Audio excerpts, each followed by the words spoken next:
I'm here with y'all. Saturday, coffee and chat with Rev Bruce. Come on now, join on in. Let's get this thing started. Come on, we're talking, since we last met, we're talking about the stuff that, can get to us, stuff that can cause us problems. Talking about finances, right? Finances, right? And how we did that financial fitness check a while back, but then we also looked at, how we handle some things financially, and where that gets us. And so here we are today, man. I'm trying to tell you, here we are today. We're trying to look at just some simple things about how to quickly recover from financial failure. How to quickly recover from financial failure. You can have it where in a minute, boom, zap, your stuff is gone. Identity theft, scams, right? They get in your account, they get your money, they get on and they're gone.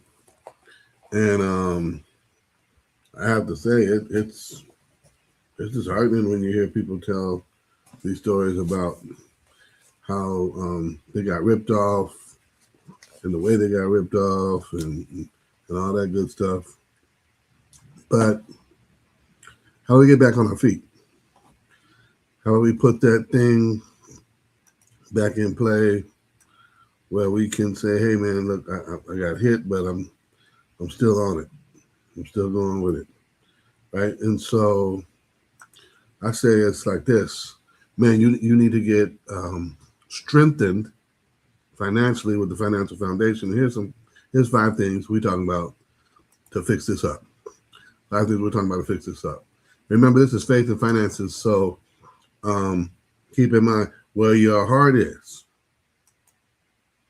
Right? Where your heart is, where your treasure is, that's where your heart is.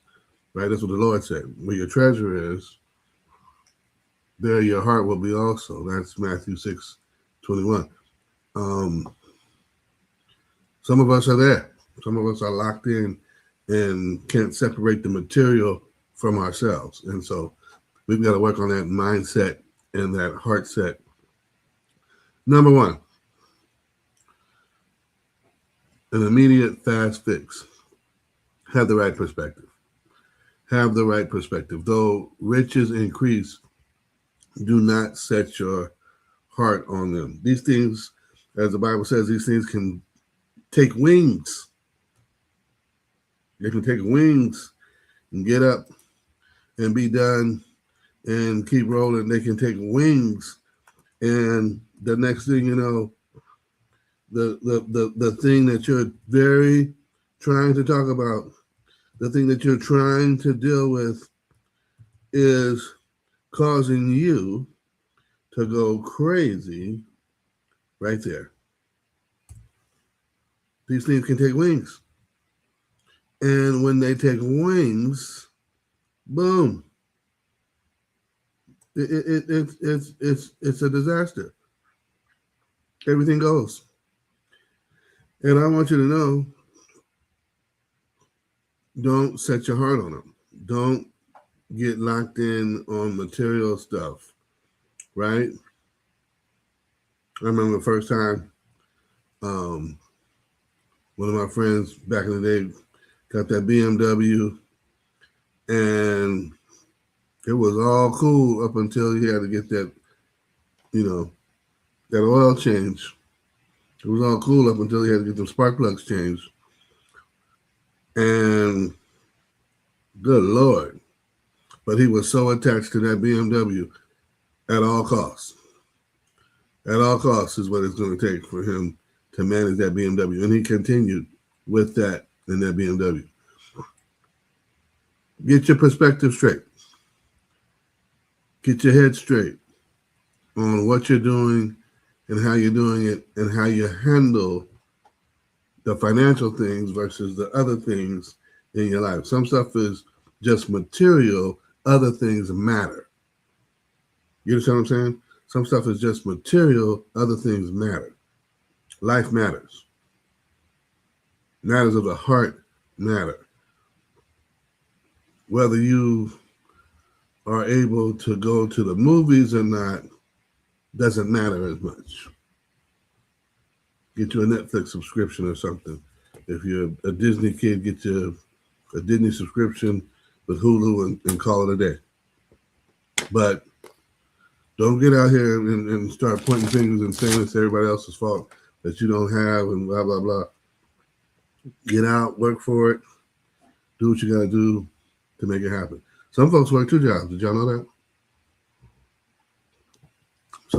Some folks work two jobs or more. Hello, that's what I do. I work 2 jobs. Right here, I do. So understand that. You may not get it all just from one shift. You may have to pack them things together. But if you want it, what are you willing to do for what you want? God bless. Here we go. Number 2, build a monthly budget. Build a monthly budget. First, sit down and calculate the cost. The Lord said that in Luke. Sit down and calculate the cost. What's it going to cost you to maintain and manage for a month? Zero that out. Give every dollar a job. And anything that's left over, right? Anything that's left over is additional savings and support for emergencies first, and then for long-term savings, right? We're saving and preparing for emergencies first, and then long-term savings. Look at number 3. Save 10% of every paycheck. My dad used to say when I was working, park and rec, making $50 a week, save $10. I said, man, that's more than what you said I should say. He said, save $10 a day. Limit yourself to $40. Because guess what? In Proverbs, it says, the foolish man squanders it. He spends it all up. But in the house of the wealthy, there are oils and treasure to be found. The foolish man spends it all up. Don't spend it all. Don't spend it all on haircuts and getting your lashes done. Don't spend it all on new clothes, going to the club and buying drinks. Don't spend it all. Don't spend it all creating new habits, right? In fact, the best habit you can have is controlled spending. Save 10% of every paycheck. You get $100 this week, save 10. You get $1,000 this week, save 100. Save 10% of every paycheck. Save it. It's important. Invest for the long term. Listen, you'll hear me say this on here countless times, time and time again, and on other bits and pieces of this channel. But whoever gathers money little by little makes it grow. Listen, you can buy fractional shares of stock on Robinhood, Webull, even Fidelity, and Charles Schwab sells stock slices of S&P 500 companies. You can buy ETFs, mutual funds, closed-end funds.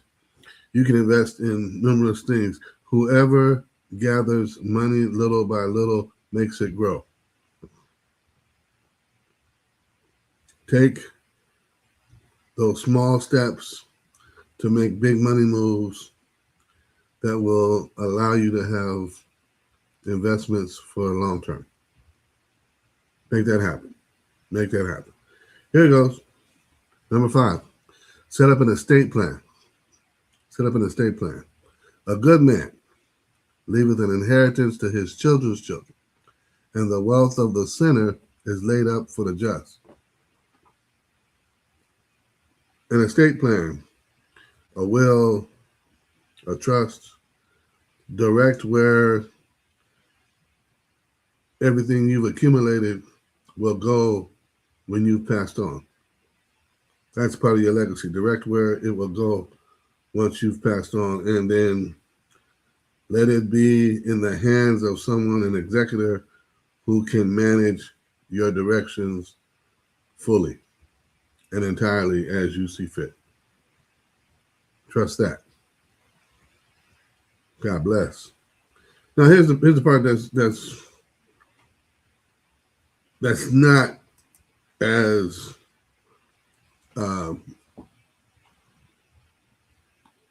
not as snappy as these five. What we didn't include. Giving, donations, charitable giving.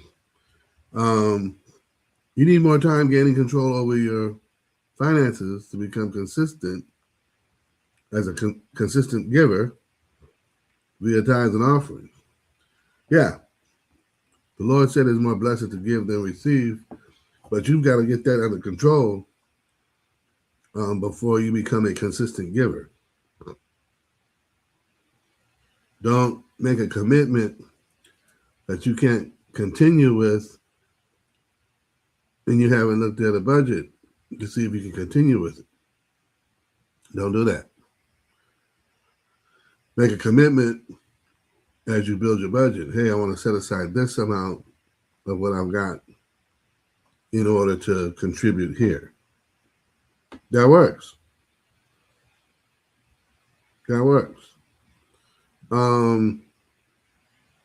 Credit, debt. We didn't talk about that.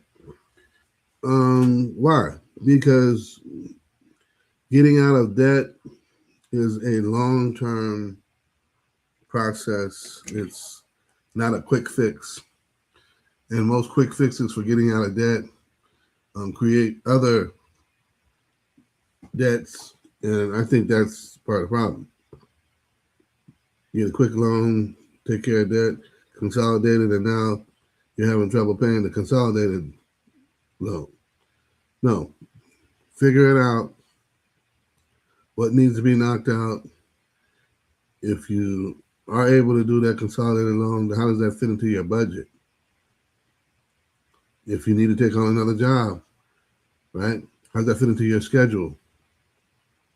And does that job, right? If you're going to do Uber Eats or Lyft or any of that, Amazon delivery, Instacart, all that requires that you have automobile, insurance, maintenance, all that comes into play. So keep in mind what it takes to enter into a field or industry, as well as what it takes to consistently participate in that. And is that something that allows you to still clear a decent profit?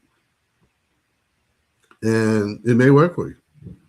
But keep this in mind about that. You need to set up yourself to be in a position to stop using credit and stop building debt so you can gain control over your money first and eventually live debt-free. The word says this: the rich rules over the poor, and the borrower is a slave to the lender. Don't continue to be in that position. Help yourself. Get out of it, be done with it, and God bless. And finally, owe no one anything except to love each other. Owe no one anything except to love each other. Don't do that. Owe no one anything. Don't have them borrow it. Don't be talking about all this other stuff, right? You're blessed and highly favored. But no.